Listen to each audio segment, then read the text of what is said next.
আইন শৃঙ্খলা রক্ষাকারী বৃন্দ এবং যারা বিভিন্ন দায়িত্বে আমার ছেলেরা ভলেন্টিয়ার সহ সকলকে আজকে সমাবেশের পক্ষ থেকে আইন শৃঙ্খলা বাহিনী সহ সকলকে আজকে সমাবেশের পক্ষ থেকে আন্তরিক শুভেচ্ছা জানাই।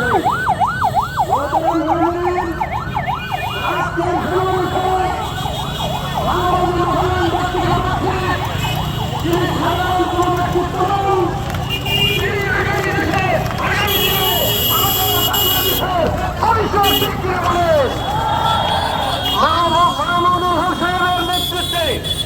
আমি আমাদের ঈশ্বরগঞ্জবাসীকে অনুরোধ জানাবো, আমরা যে যে দলে আছি, আমি পূর্বেও বলেছি ইসলামিক দল করা এটা কোনো অন্যান্য রাজনীতির মতো নয়, এটা হলো একটা ইবাদত।